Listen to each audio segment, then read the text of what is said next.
En los últimos tiempos, los cubanos han estado debatiendo intensamente sobre la Constitución de 1940.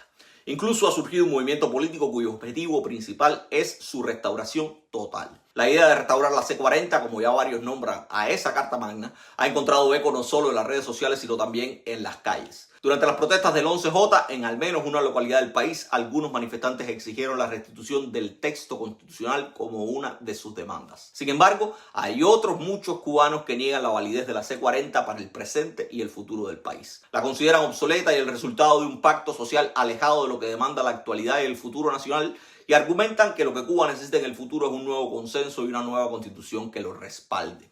Adicionalmente, otros han llevado sus argumentos un paso más allá y han afirmado que la Constitución de 1940 es comunista y que el futuro de Cuba no puede depender de otra constitución de ese carácter.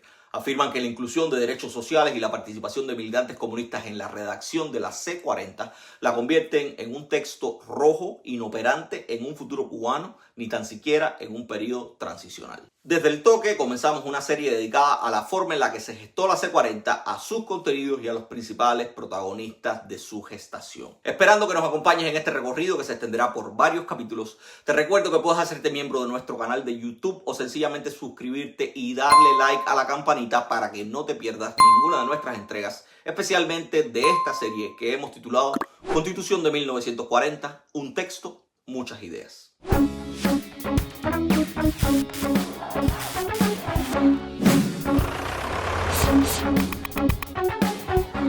La Constitución de 1940 se firmó en Guaymaro el 1 de julio de ese año y entró en vigor el 10 de octubre del propio año en que fue redactada. Por eso, y porque la historiografía del Partido Comunista nos cuenta muy poco sobre lo que ocurrió con la Constitución de 1940. Mi generación y la de muchos cubanos que nacieron y crecieron en Cuba después de 1959 apenas han accedido a análisis, informes o testimonios de cómo se gestó y cuáles fueron los principales hitos en torno a ese texto constitucional. La Constitución de 1940 o C40, como ya dije, entró en vigor el 10 de octubre de 1940, pero fue el resultado de un proceso que duró años.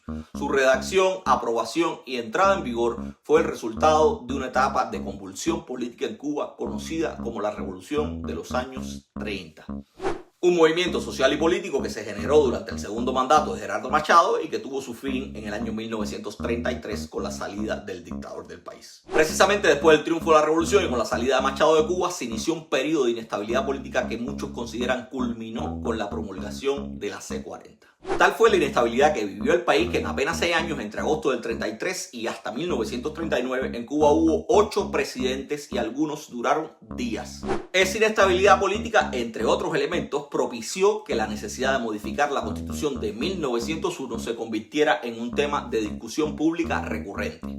Tanto la ciudadanía como sectores importantes de la sociedad civil discutían la necesidad de redactar un nuevo texto constitucional que derogara definitivamente la Constitución que dio origen a la República y que Machado había modificado de facto en 1998 para extender los periodos presidenciales y tratar de perpetuarse en el poder.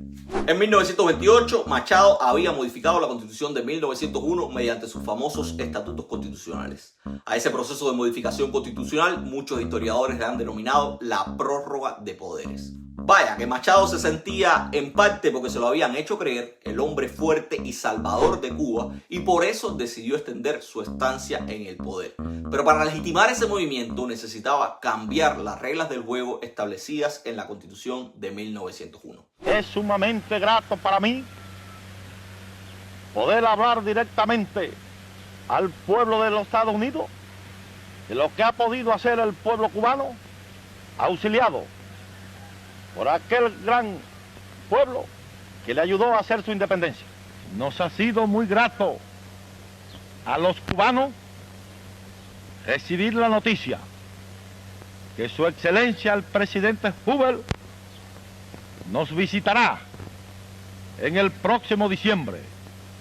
Él será recibido con el mismo entusiasmo, con la misma alegría que lo fue un día el gran presidente Coolidge, porque ellos han presidido la república que nos ayudó a ser independientes.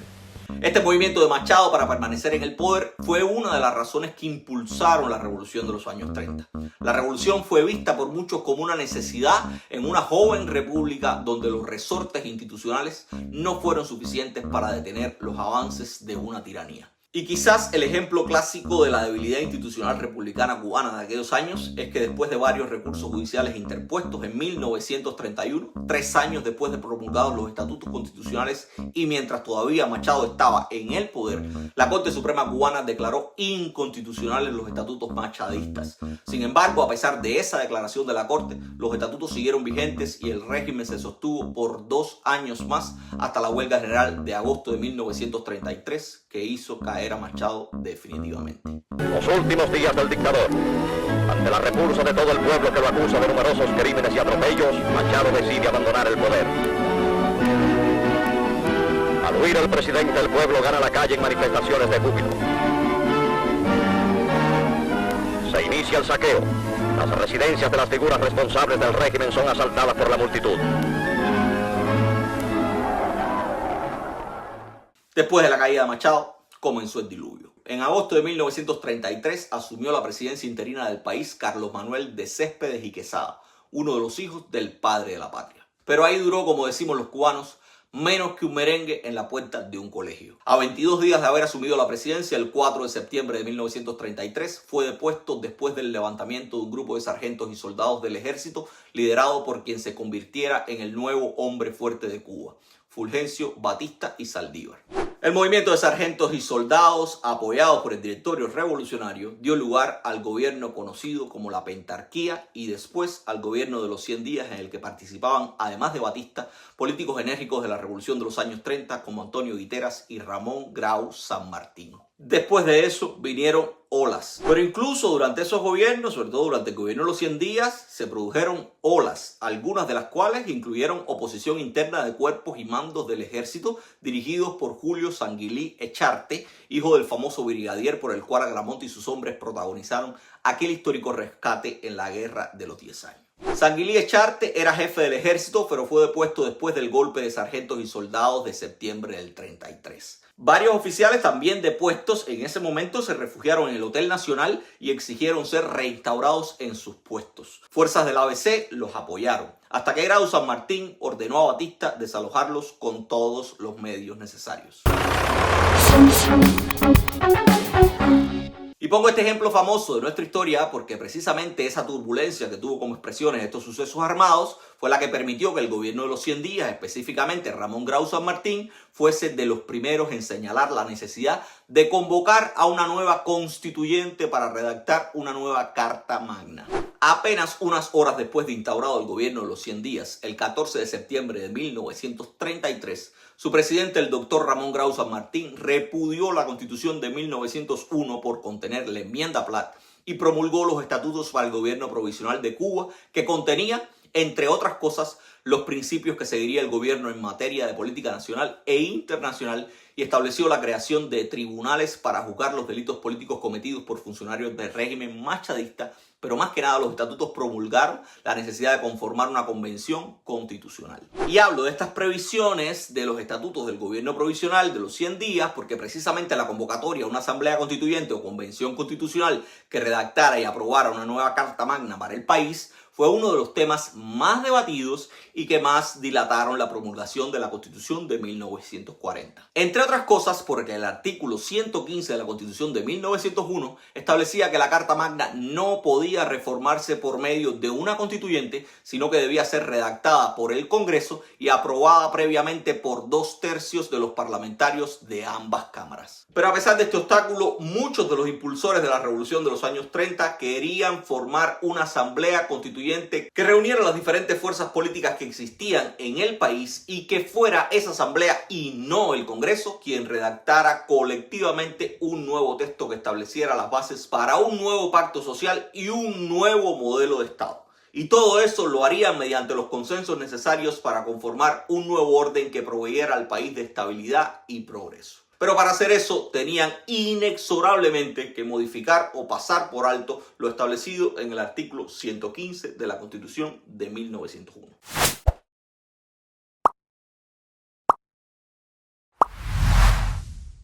Esa fue también otra de las motivaciones que llevaron a Grau San Martín a repudiar la Constitución de 1901. Pero no fue Grau el único en hacerlo. En 1934, bajo el gobierno del presidente Carlos Mendieta, también se promulgó una ley constitucional que en su preámbulo argumentaba que no se podía restaurar la Constitución original de la República, o sea, la de 1901, atendiendo, y cito textualmente, al estado de opinión que en el espíritu público se ha formado contra la Constitución de 1901 y habida cuenta de que muchos de los títulos carecen de aplicación. Pero la muestra de que después de la revolución de los años 30 el país lo que necesitaba era algo más que simples leyes constitucionales emanadas del Ejecutivo fue la oposición que manifestaron primero los comunistas y después los auténticos abecedarios y profesores universitarios del país a la ley constitucional de Mendieta.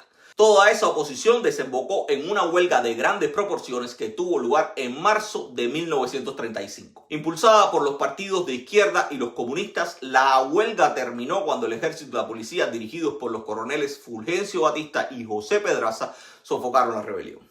La huelga del 35 dio lugar a que Carlos Mendieta promulgara una resolución conjunta en marzo de ese mismo año en la que suspendía la ley constitucional de 1934, decretaba el estado de emergencia y creaba un mecanismo de gobierno paralelo en el que las decisiones necesarias para restablecer la normalidad las tomarían colectiva y provisionalmente el presidente, el secretario de la presidencia, varios secretarios de Estado, el presidente del Consejo de Estado y el alcalde de la ciudad de La Habana. Pero una vez anulados los efectos de la huelga de 1935, los reclamos constituyentes resurgieron. Había un consenso bastante generalizado entre las diferentes fuerzas políticas de aquel entonces sobre el hecho de que era imprescindible una constituyente para intentar encontrar los consensos que evitaran una nueva huelga o una revuelta como la de marzo de 1935. Algunos de los partidos comenzaron a defender incluso la idea de que la constituyente debía celebrarse antes de las próximas elecciones presidenciales.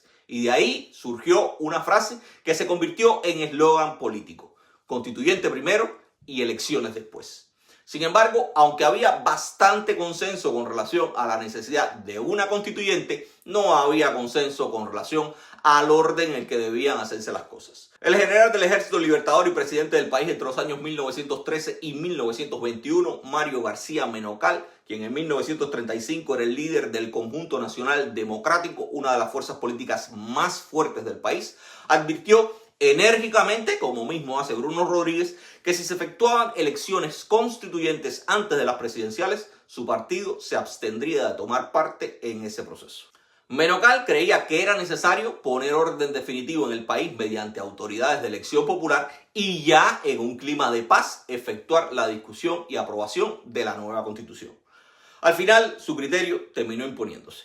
En ese clima y aprovechando los poderes especiales que el estado de emergencia decretado con motivo de la huelga general del 35 le conferían a Mendieta, el presidente promulgó una nueva ley constitucional, la segunda promulgada durante su mandato presidencial.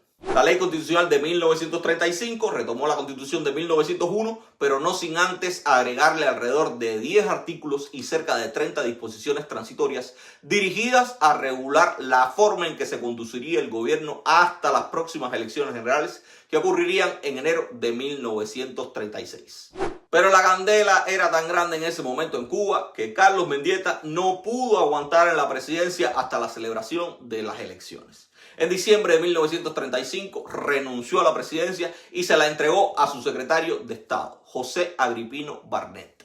Barnet, un diplomático de larga data, estuvo encargado de dirigir el país por apenas 6 meses, básicamente hasta que la nueva presidencia tomara el poder. Las elecciones se celebraron en enero de 1936 y el nuevo gobierno asumió en mayo de ese propio año.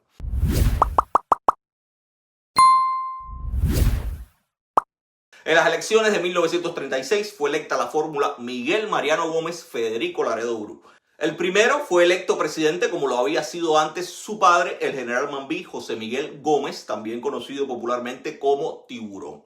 Y el segundo, Laredo Bru, fue electo vicepresidente y aunque se le reconozca poco en la historia cubana, terminó teniendo un papel determinante en la estabilización de Cuba y en la definitiva celebración de la Asamblea Constituyente. Inmediatamente después de las elecciones generales de 1936, que incluían también la elección de un nuevo Congreso, la idea de la Constituyente volvió a retomarse con mucha más fuerza. Muestra de ello es que una de las primeras cosas que hizo el nuevo Congreso una vez instalado, incluso antes de que el presidente electo inaugurara la legislatura como era costumbre, fue discutir y aprobar una moción presentada por Antonio Bravo Acosta que pretendía viabilizar el proceso constituyentista. Como resultado de esa moción, la Cámara de Representantes designó una comisión que debía presentar el proyecto de la nueva Carta Magna y de una ley que autorizara la reforma de la Constitución de 1901. Carlos Márquez Sterling, abogado, político influyente y miembro de una destacada familia camagüeyana,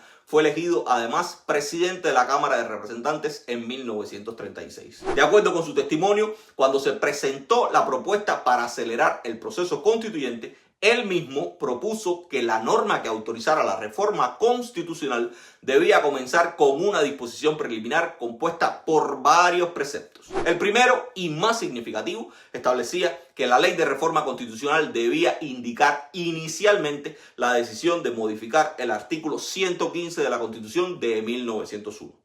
Lo que propuso Márquez Sterling fue modificar el artículo 115 de forma tal que el Congreso mantuviera la capacidad de redactar una nueva propuesta de constitución, pero incluyendo la posibilidad de elegir una convención constituyente que tuviera poderes no solo para vetar o aprobar lo dispuesto por el Congreso, sino para una vez recibida la propuesta de Carta Magna del Congreso, pudiera declararse libre y soberana para redactar y aprobar una nueva constitución sin restricciones o impedimentos legales de ningún tipo. Básicamente, la propuesta de Sterling pretendía ofrecer una solución a lo que había sido un nudo gordiano en materia de la reforma constitucional. La Constitución de 1901 establecía que el poder constitucional recaía en el Congreso, pero las fuerzas políticas de entonces estaban convencidas de que era imprescindible una convención constituyente para redactar cualquier nuevo texto constitucional. La propuesta de Sterling intentaba cumplir con los postulados de la Constitución de 1901 y con las aspiraciones de las fuerzas que participaban en el juego político de la Cuba de entonces. Aspiraciones de las fuerzas que participaban en el juego político de la Cuba de entonces. La propuesta de Márquez Sterling fue aprobada por la Cámara y, de hecho, cuando se envió al Senado, este cuerpo designó una comisión formada por parlamentarios de ambas cámaras con la misión principal de redactar el proyecto de nueva ley constitucional, pero además de redactar la nueva ley electoral que serviría para convocar a las elecciones de los constituyentistas. Pero cuando parecía que las aguas iban tomando su rumbo, comenzaron nuevamente los problemas. Luego de su elección, el presidente Miguel Mariano Gómez comenzó a tener confrontaciones con el nuevo hombre fuerte de Cuba, Fulgencio Batista. I will do my best as President of the Republic of Cuba to increase the economical, political and social condition of the Cuban people. Miguel Mariano Gómez tenía bastante experiencia política al momento de ser electo presidente. Antes y después de su elección, era el líder de una de las fuerzas políticas más importantes de entonces, el Partido Acción Republicana. Proveniente además de una familia de ascendencia política en el país, desde el inicio de su mandato intentó tener su propia agenda alejada de la influencia de Batista, quien desde el golpe de septiembre de 1934 emergió como la figura que manejaba los hilos del poder real en Cuba. Eso, por supuesto, propició que entre ambos se reprodujeran conflictos casi desde el inicio mismo del mandato de Miguel Mariano. Esos conflictos se acabarían cuando el presidente electo vetó una ley de escuelas cívicos rurales que establecía que para sostenerlas el gobierno debía establecer un gravamen a cada saco de azúcar producido en el país. Batista, como líder del ejército, defendía la creación de ese sistema de escuelas en tanto iban a estar en manos de los militares. Pero Gómez, por su lado, aseguraba que favorecerían la militarización de la educación y la ciudadanía. Al final, el veto de Miguel Mariano a la ley fue utilizado para poner fin al conflicto entre ambos hombres. Después de vetar la ley de escuelas cívico-rurales, el Congreso convocó y celebró un juicio político contra el presidente y como resultado dispuso su destitución el 23 de diciembre de 1936. Miguel Mariano Gómez se convirtió así en el único presidente cubano que ha sido destituido después de un impeachment. Luego de la destitución de Miguel Mariano Gómez, la presidencia del país fue asumida por el vicepresidente electo Federico Laredo Bru, un jurista y coronel mambí del que poco se habla, como ya dije, pero que tuvo la inteligencia y la habilidad suficiente para sortear las dificultades que imponía el régimen convulso derivado de la revolución de los años 30 y guió al país hacia un consenso indispensable para lograr primero la promulgación de una nueva constitución y con ella un periodo de estabilidad que duró al menos 12 años después del fin de su mandato. Laredo Bru entendió como pocos que a pesar de que él detentaba la presidencia de la República, el poder real del país lo tenía Batista y lo controlaba desde el campamento de Colombia. Habiendo asumido esa realidad, tuvo la capacidad de no forzar los acontecimientos y atemperarse de forma tal que solo avanzaba cuando se habían movido todos los obstáculos. Laredo sabía que con un país dividido poco podrían avanzar los necesarios consensos que se requerían para imponer un nuevo orden. Por eso, antes de hacer nada, decidió mediar entre los líderes de la oposición y el poder real, Batista. Como parte de esas gestiones de mediación que tomaron tiempo, Laredo aprobó una amnistía en favor de los presos políticos del Machadato y favoreció el regreso de muchos exiliados que todavía quedaban fuera del país y que tenían una voz importante. Asimismo, y con la venia de Batista, legalizó nuevamente el Partido Comunista. Poco después de la legalización del Partido Comunista en 1938, Batista declaró a la prensa del país: el Partido Comunista, según su constitución, es un partido democrático que persigue sus fines dentro del marco de un régimen capitalista y ha renunciado a la violencia como método político. En consecuencia, tiene los mismos derechos que cualquier otro partido político. Ese romance entre Batista y los comunistas se extendió en el tiempo, siendo los comunistas uno de los partidos que formaron coalición para acompañar a Batista en las elecciones generales de 1940. Como esposa, como hija, queremos a Batista presidente, porque es la seguridad de nuestros hijos, porque es la tranquilidad de nuestros hogares, porque es el orden, el respeto, la paz. Pero regresando al tema que nos ocupa ahora, que son las gestiones que hizo Laredo para lograr que se celebrara la constituyente. El punto culminante de ese proceso fue lograr que Batista y las fuerzas opositoras acordasen la definitiva constitucionalización del país en una histórica reunión en el año 1939 celebrada en la finca del Guajay o Párraga, como también se le conocía a la finca donde vivía Fulgencio Batista.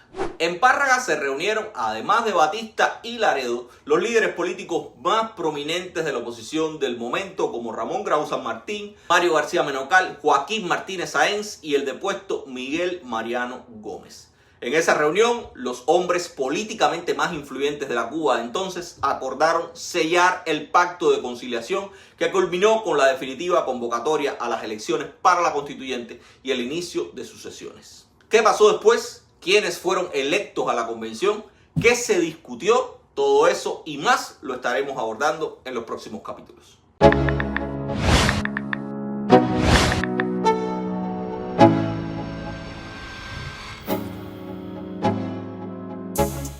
Pero antes de concluir el capítulo inicial de esta serie, quiero mencionar algunas ideas que me parecen extremadamente relevantes. La primera es que está claro que la Constitución de 1940 fue el resultado de un consenso mayoritario sobre la necesidad de cambiar el modelo político y sobre la importancia de contar con una nueva Constitución que guiara y consolidara ese cambio. Ese consenso, o al menos ese deseo de llegar a acuerdos entre fuerzas políticas muy diferentes, se puede resumir en una frase empleada por uno de los constituyentistas al iniciar las sesiones de la Convención Constituyente: los partidos fuera, la patria adentro. El segundo punto crucial es que la Constitución de 1940 surgió como resultado de un movimiento social y político que rompió con el orden legal establecido. Y la Constitución de 1940 marcó el final de un periodo de ruptura constitucional que comenzó durante el gobierno de Machado y que trató de ser remediado por varios ejecutivos que usaron la legitimidad revolucionaria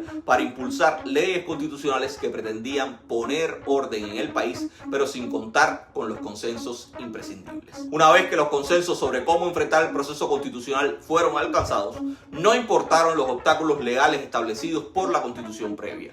Y una vez elegidos los representantes a la constituyente y establecido este órgano, se erigió como depositario del poder constitucional originario y redactó y promulgó una nueva constitución y con ella implantó un nuevo orden. Precisamente sobre cómo se eligieron los diputados a la constituyente y cómo se constituyó, estaremos hablando en el segundo capítulo de esta serie. Constitución de 1940, un texto, muchas ideas. Si te gustó este piloto, déjame saber en los comentarios. Si no te gustó, igual déjame saber qué te gustaría mejorar. Por lo pronto nosotros seguiremos produciendo esta serie, pero igual requerimos de tu apoyo. Como siempre te digo, hacer periodismo es necesario, pero cuesta. Por eso, siempre te recuerdo que puedes apoyar nuestro trabajo enviándonos estrellas monetizadas a través de Facebook si nos ves por ahí, donaciones puntuales a través de nuestra cuenta de PayPal o un gracias o un super chat si nos ves a través de YouTube. Simplemente comparte lo que hacemos para que otros también puedan disfrutar. Recuerda además, dale like a este video, suscríbete al canal si no lo has hecho y dale a la campanita para que no te pierdas ninguna de nuestras entregas, especialmente las que tengan que ver con esta serie. Nos vemos en la próxima entrega.